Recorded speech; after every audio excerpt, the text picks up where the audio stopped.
Bonjour, welcome to this lesson. Today we're going to discover our first verbs, real verbs. We're going to talk about conjugations. So if you're not very familiar with French or Spanish or Italian, you should know that in French we have three different groups of verbs.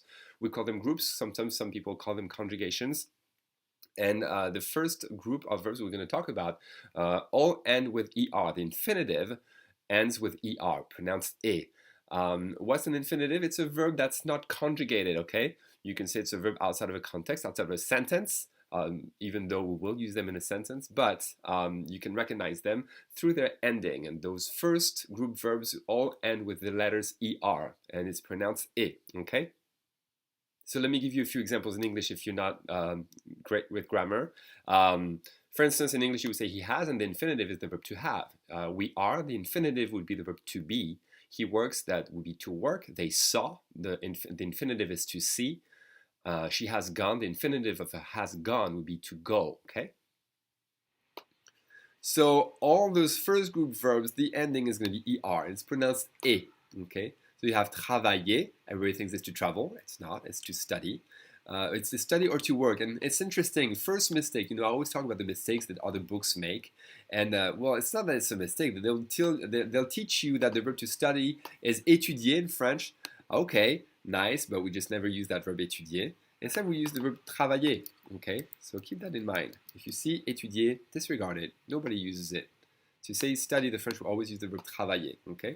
Which is the same as to work. So travailler, regarder, which is to look or to watch. The at is included in the verb. Regarder.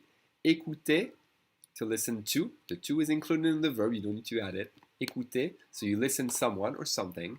Marcher, to walk or march. Marcher. Aimer. Téléphoner.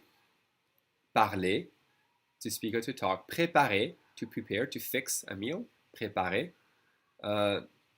Chercher, to look for, and the for again is included. Chercher. Trouver, to find. Enregistrer, to record. Let me say this again because everybody struggles with that one. Enregistrer. Enregistrer. Enregistrer. And finally, to download, one of the most important verbs you need to know in French, télécharger. Télécharger, knowing that charger is the verb to load. Charger. Télécharger. So here's how you use it. What you want to do to use an ER verb is you're going to drop the ER ending.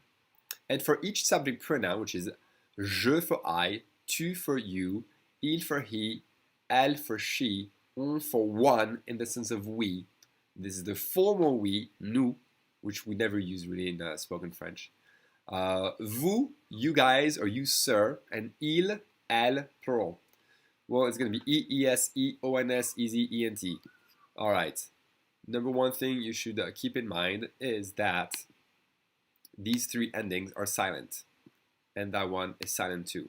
Very important because so many of my students, especially in high school, adults try to be more careful because they really do want to learn and really be able to speak, so they try to remember. But do not pronounce that ENT, otherwise it sounds like that. That's what we hear when you mispronounce and you pronounce the ENT, okay? So that's silent, silent, silent. That one we never use, so when you think of it, you just drop the ER, that's it.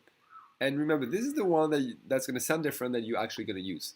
And this is pronounced E, just like the infinitive, E. Okay, so let's take a look at the example, an example, and see how it sounds.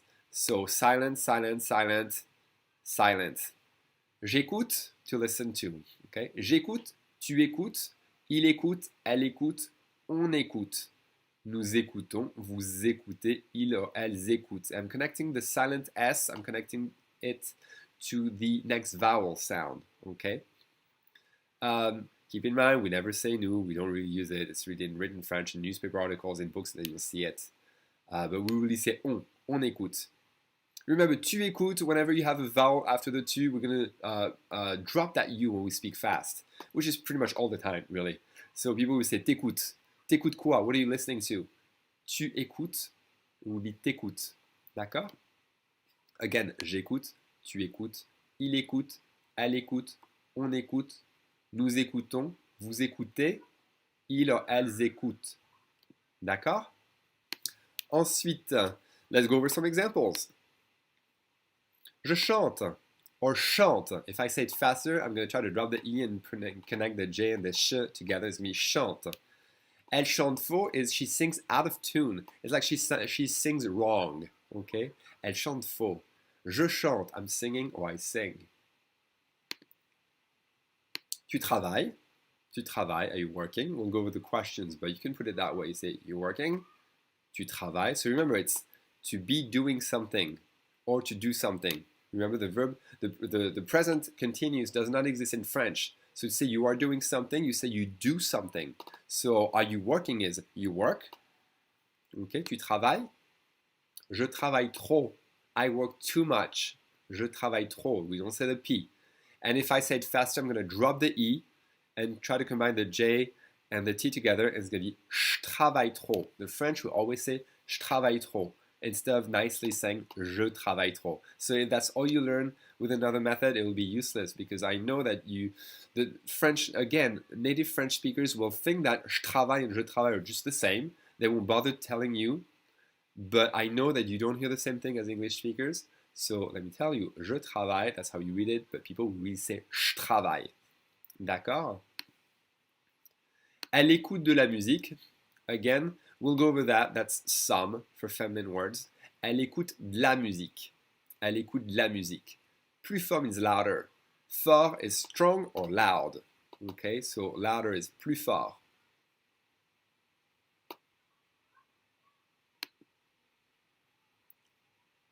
La télé est cassée. The TV is broken. The TV is broken. La télé est cassée. Cassée is broken. Nous regardons la télé. We're watching TV. Again, that's very formal. People would not say it. They would say, on regarde la télé. And even more than that, I told you an E in second position is going to be swallowed. So it's going to be, on regarde la télé. On regarde la télé. D'accord? Sometimes the French used to almost use made-up words. So they have téloche. Sometimes they're going to use. It's a little random, but you might hear it. La téloche. D'accord? Vous téléphonez à un ami. Vous téléphonez à un ami. Remember, we always say to telephone to someone, okay? Sometimes it's a little random. Usually when you have a to after a verb in English, you'll have one in French. Not always, okay? So keep that in mind. Vous téléphonez à un ami. You are calling, you're telephoning to a friend. Oui, il est français. Yes, it's French. Oui, il est français. D'accord? She's arresting a man. Elle arrête un homme. Arrête, remember this E means that in Old French there used to be an S that was dropped, we stopped pronouncing and then we stopped writing it and we put this accent circonflexe to remind people that there used to be an S. So you see it in English, arresting. Elle arrête un homme. So the un, usually you don't hear the N, but if it's followed by a vowel sound, and the H is silent, it's followed by a vowel sound, we connect the N to the O. So, elle arrête un homme. Un homme. D'accord? With an N sound. Il est dangereux, and again we're going to skip this E and say il est dangereux. No X, don't say the X. Il est dangereux. Il est dangereux. D'accord? Ensuite, je télécharge une chanson. The verb télécharger is the verb to download, okay? The infinitive is télécharger. D'accord? Télécharger, download. The verb charger is the verb to load. Télécharger, to download. Je télécharge une chanson. Je télécharge une chanson. Okay, une chanson is a song. Je télécharge. If I say it faster, the French will truly pronounce it je télécharge. Again, they're going to drop the E and try to connect the J and the T, and it'll be turned into a sh. Je télécharge une chanson. Okay, get used to it. That's how the French will pronounce it. So you can totally say je télécharge une chanson. Je télécharge un film. But the French will say je télécharge une chanson. Okay? Louise Attaque, j'adore ce groupe. Louise Attaque, great band by the way, if you want to look it up on YouTube. Great music. It's Celtic rock, and it's beautiful. Lyrics are great. The singer sounds like Jacques Brel a little bit. I love it. So a band is un groupe, okay? Don't say une bande. Une bande is more like of a gang of friends, okay? Ensuite. Keep this in mind, the following thing, okay? It's something that they don't really teach you in schools or on Rosetta Stone or all these other methods, is that the present tense in French really regroups three different tenses in English. So in that sense, the French present tense is really easier than the English present tense, okay? It's he lives, he's living, or he has been living. I do, I am doing, and I have been doing. All this is present tense. There's no specific tense for those, which don't exist in French. It's all present tense. So I've been living in Paris for 10 years is I live in Paris. All right? I've been waiting for an hour would be I wait for an hour. Okay? So ils habitent en France depuis 10 ans. They have been living in France for 10 years. The for is going to be depuis. Pour is simply, oh, this is for you. C'est pour vous. C'est pour toi. But for duration, for a period of time, is going to be depuis. Okay? Depuis 10 ans. Ensuite, there are plenty of poodles here. Il y a plein de caniches ici. A poodle is a caniche. Il y a plein de caniches ici. Again, remember, il y a means there is or there are. And remember that the French will always pronounce it ya. They will almost never say il y a. They will skip the il entirely and sounds like yes in German. Ya. Il y a plein de caniches ici, even plenty of. The of is going to be swallowed. The e is going to be swallowed. And it's going to be turned into a d apostrophe. Okay? So it's going to sound like il y a plein de caniches ici. Il y a plein de caniches ici. You hear a slight d attached to the plein. Okay? Ensuite, the verb to look for is chercher. And the for is included in the verb chercher, d'accord? So, il cherche son portable depuis ce matin. Again, it's going to, without a context, we can't really tell if it's he looks for, he's looking for, he's been looking for. So, let's assume it's he's been looking for his cell phone since this morning. He has been looking for, the for is included in the verb, so he looks for. Il cherche son portable depuis ce matin. Ce matin, this morning. Ce matin. Ce matin. When the French speak fast, they will tend to pronounce ce matin. Skip the E and connect the S sound to matin. Ce matin, this morning. D'accord? Il cherche son portable depuis ce matin. The S is silent. If I speak a little faster, I will skip the L again and say il cherche son portable depuis ce matin. Okay? It's lost. We say he's lost because everything has gender, masculine or feminine. So for the cell phone, I'm going to say he's lost. Il est perdu. Perdu. D'accord? Il est perdu. Ensuite, the verb to find is trouver. Il trouve une pièce de 10 dollars. A 10 euro coin, oh, sorry, dollar coin. I was mixed up between the euros and the dollars. So he's finding a coin of $10. I changed that to a 10 euro coin. Il trouve une pièce is a coin. Remember, it's also a pièce has a lot of other meanings, quite a few actually. It's a coin. It's also a plaie, une pièce. It's also a room, a random room in a house or a building would be une pièce. Okay, une pièce de 10 dollars, a coin of $10. That's how we say a $10 coin, a coin of $10. Une pièce de 10 dollars. Remember, 10 when it's followed by a word, we don't say the X, so it's 10 dollars. He's lucky, very dramatic, we say il a de la chance, he has some luck. Okay, and if I said faster, I would say il a de la chance. I would swallow the E and pronounce the D apostrophe. Il a de la chance. Okay, we have other very idiomatic expressions for he's lucky. That are more colloquial of slang. Let me teach you just a few. You could say il a du bol. Il a du bol. Il a de la veine. Pronounced faster, it would be il a de la veine. Again, I'm going to swallow that E and connect the D straight to the la. Il a de la veine. Il a du pot. Il a du pot. That's a bowl, really. So he's got some bowl, whatever that means really originally. Vein, like the veins in your body. And a pot, like a pot of flour. Okay? Il a du bol. Il a de la veine. Il a du pot. They all mean he's lucky. Il a de la chance. Elle trouve le patin à glace ennuyeux. She finds ice skating boring. D'accord? Elle trouve le patin à glace ennuyeux. Ennuyeux, boring. You don't say the X. Elle préfère le foot. Elle préfère le foot. So you may have learned the word ennuyeux from the beginning in all the French books and methods you've gone through. Now, the French will use a slang word instead of ennuyeux much more than ennui itself. They're going to use the word chiant, okay? I think I mentioned that before. Maybe I didn't. But this is what the French would prefer to use for boring. It's pretty much boring as hell, okay? Chiant. Anything feminine would be chiante. You would hear the T.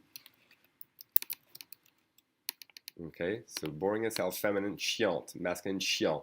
And again, not that I like using slang, but get used to this because the French use a whole lot of slang at all levels of society. Again, it's not that just working class, middle class, everyone uses slang.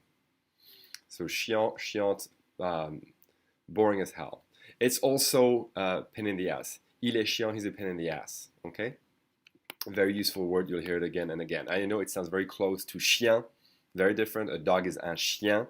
Un sound, en for pain in the ass or boring as hell. Chiant, il est chiant, elle est chiante. Okay? Il glisse sur une flaque d'eau. He's slipping on a water puddle. Okay? Une flaque d'eau, a puddle of water. Eau is water. Il glisse sur une flaque d'eau. He's slipping on a water puddle. Okay? He's clumsy. Il est maladroit. Il est maladroit. Maladroit. We don't say the T. A girl would be elle est maladroite. You would add an E and you hear the E. Then you would hear the T.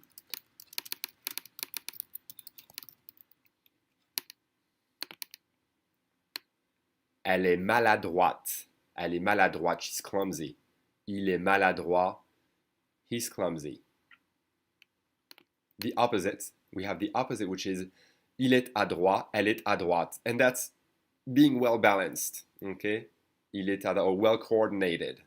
Okay? Il est adroit. Elle est adroite. D'accord? And that's the verb glisser, which is to slip. It's also to slide, as we can see on the next slide. Je glisse sur la glace. Je glisse sur la glace. I'm sliding on the ice. Glace. It's also ice cream, by the way. Okay? Sport de glisse are sliding sports. You'll see that in newspaper articles. Je glisse sur la glace. D'accord? Alright, that's it for today. I hope you enjoyed this lesson. If you have any questions, please post them below. If you have any questions about our program, we have a beautiful Spanish and French program. Every semester we meet online every week for our live webinars. It's a beautiful thing. We have people, students coming from all over the US and beyond. And we have plenty of material for you to keep studying in between webinars. You can take our self-study course if you want. Check out our website at languagecityacademy.com. And if you have any questions, email me at alex@language-city.com and I'll be happy to answer your questions. I hope I'll see you all soon at Language City. À bientôt. Bye.